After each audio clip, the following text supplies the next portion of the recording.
What's up, guys? Hey there. Sorry for being away for almost a day and a half, but it's been really hard to keep uploading videos. At the same time, as many of you already know, we're working on a TV channel here in the United States. By the way, I'll give you more details soon. Well, if you want, I can give them to all of you right now. It's called Daystar Español. It's available all over the world. In Spain, you can watch it through Movistar, and we're also going to be on YouTube. We'll be doing shows every day except weekends from Monday to Friday, starting at 2 p.m. Texas time, which is 1 hour behind Eastern time in the United States. We're going to have a bit of trouble with the schedule during these 40 days. I hope I don't mess it up. Is that okay? Here in Texas, well, behind me is AT&T Stadium, the stadium of the Dallas Cowboys and the venue for up to 9 matches in this World Cup. A semi-final, Argentina will play 2 matches here. If Spain advances, they would play 1, and that's it. From here we will be reporting, and also from Houston we will go to the Portugal versus Uzbekistan match. Look, Mexico, long live Mexico, bastards, bastards. The World Cup is being inaugurated right now at the Azteca, by the way, a legendary World Cup stadium, and that's it. Later we'll make a video talking about what happened in that first match. And you already know that a lot of the content we're going to make during these 40 days will be related to the World Cup. We're not leaving Real Madrid behind. There are actually some interesting things today. What? For example, something that really surprised me is the second thing I'm going to talk about. The first thing, not so much, because the other day we already knew that what Bernardo Silva said, that he's thinking about it, was suspicious. Mourinho might want him for Real Madrid, and Jose Felix Diaz recently said things seem to be going well that way, though it should be taken with a grain of salt. That Madrid has already made an offer to Bernardo Silva, and that he's thinking about it, that Mourinho would want him on his team for this upcoming season. Which relates to the second matter, and that is why. For Nico Paz, there's still no news that we're going to pay that 9 or 10 million clause. I can't quite remember if it was 9 or 10 this year. Put it there in the comments. I'm sure you'll correct me and say this is being delayed. It could be, it could be.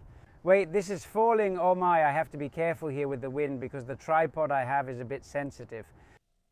It could be that the guy who's going to play for Argentina, by the way, might not want to go to Real Madrid this coming season and might want to stay at Como. Recently, there's been talk about this since they've qualified for the Champions League. Does he want to stay another year with Cesc? He's unsure about Real Madrid since joining would mean being a substitute on the bench. Sorry, and even more so if it's true about Mourinho and Bernardo Silva, because you think, well, are they signing someone who plays more or less in Nico Paz's position? Which also brings us to players who aren't in the same position, of course, but who are related to that youth academy policy that Real Madrid has. The thing with Víctor Muñoz isn't certain. Ramón Álvarez de Mon just said a while ago that he's close to joining Newcastle. If Newcastle pays a lot of money to Madrid for Víctor Muñoz for 50%, they would get 17.5 million. Víctor Muñoz would be heading to the Premier League. And it could happen tomorrow because Madrid came back. If they paid that clause again, he'd be the only Spaniard and the only Real Madrid player in the Spanish national team, but many of you don't care about that. But I think it's important, since he's a guy who came straight from the youth academy, to go to the World Cup, to be with Spain in a World Cup in just 1 year after a great performance with a team like Osasuna. That's quite an achievement, and I think we need someone on the right like Víctor Muñoz. And look, we all assumed that Víctor Muñoz and Nico Paz were going to come back. Now, here's our current situation, guys. Sorry, I know many people are telling me this. Hey, by the way, a lot of messages of support for what we've been doing these past weeks on the channel, for being here at the World Cup, for this new TV opportunity for me and all that. I really appreciate all the good people who are sending me these messages of support through the YouTube comments. I really appreciate it. They're always the majority, always more than the negative ones. The thing is, that human tendency, we have to focus more on the negative than the positive. Lately, I've been focusing more on the positive, and I truly appreciate it. A lot. There are way more likes than dislikes, way more, like a ratio of 90 to 10 or even 95 to 5. And those messages of encouragement, positivity, and congratulations for being here in the thick of it and at a World Cup, right? Right behind us, we have one of the key venues for this World Cup here in Dallas, Texas at the AT&T Stadium. And as I said, not just victories. Víctor Muñoz, Nico Paz, and also Gonzalo Garcia, the forward who in this same country a year ago was the top scorer, the leading goal scorer of the Club World Cup. And we thought he was going to be a number 9 for Real Madrid. Maybe not as an undisputed starter, but still to be important. And now he's also more out than in. And we're in a situation where maybe, because as I was saying before, maybe I've been a little negative lately, but I see things that if they don't come together, well, I don't like them for this upcoming season. Maybe I'll have to eat my words and we'll have Nico Paz and we'll have Gonzalo, who I think could be a great backup striker for Real Madrid, even though the kid also wants to leave and score goals like Hendrik has done. We have Víctor Muñoz, but I think things are heading in a different direction based on what I mentioned. If Bernardo Silva comes at the same time, I'm not sure the fans will understand, especially since, if I'm correct, he's 32, even though he's a great player.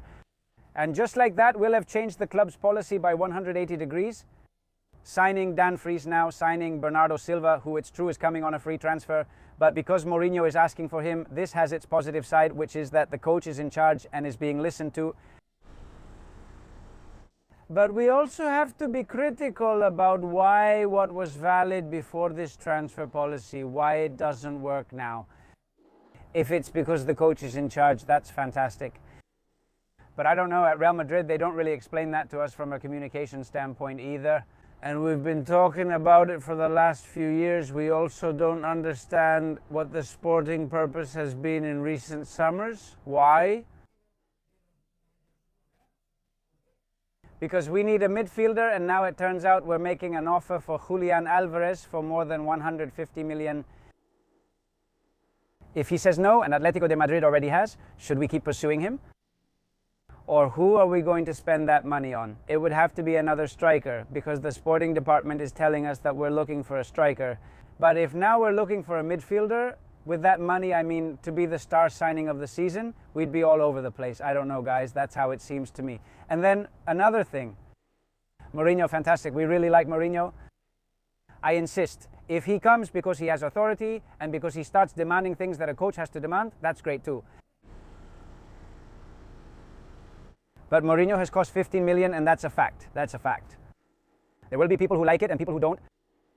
These things happened. He's Real Madrid's most expensive coach ever, if I'm not mistaken. 15 million he could have cost less before, if we haven't been deceived. If it turns out that Mourinho, as we've been told, had a much lower clause, at least half that amount, as recently as May, and now we have to pay 15 million for him. Do you all think that's really okay? Or is it just because it's Mourinho? We pay, that's it, right? Last year they also paid for Xavi, I think it was about 10 million. At first they said it wasn't true, but later it turned out it was. Okay, hey, Mo comes to make changes and is well liked, perfect. What's 15 million to Real Madrid? It doesn't affect their balance sheets, fine. But that's been paid. He's the most expensive coach in the history of Real Madrid. I insist we had a coach who made us competitive again, but didn't win us the Champions League, the 10th title we wanted. I believe with another year, we could have won it. And a coach who is not in his prime, no matter how much we love him, and no matter how much it seems to us that he's the only one who can change things in the locker room, weed out the bad elements, bring everyone together and so on. But I don't know. I mean, if you all agree with everything, that's great. But we need to talk about it and consider why these decisions are being made. But anyway, guys, more things about the show, like what time. Well, I've already mentioned the times, but maybe I'll cut out a part of the show and put it here. And we'll do more cross-promotion there between this channel and the show A Todo Gol on Daystar Español. I practically haven't had any time to edit anything. I'm running around everywhere. I actually have my family here, which is one of the news items, by the way. My wife, who's Mexican, is also a presenter on the show. And maybe Luca will appear in some episode. He's there with us in the studio. And we're finding accommodation here, moving around, arriving, just a few hours of sleep. From Miami to Dallas by car. You've seen me making several stops and driving a lot lately, which is why videos haven't been regular, but from now on, we'll focus and post more consistently. We're going to the apartment where we're staying to watch the opening of the World Cup and Mexico's first match against South Africa. And that's it, just to talk about this and to make videos much more frequently, as always. Thank you so much for being there. Thanks for your encouraging messages. Hype up the video, please. It really helps the channel. Give it a like, subscribe if you haven't already, comment, share. And from Dallas, Texas, reporting for my channel and also for Daystar Espanol, Miguel Serrano TV. Goodbye.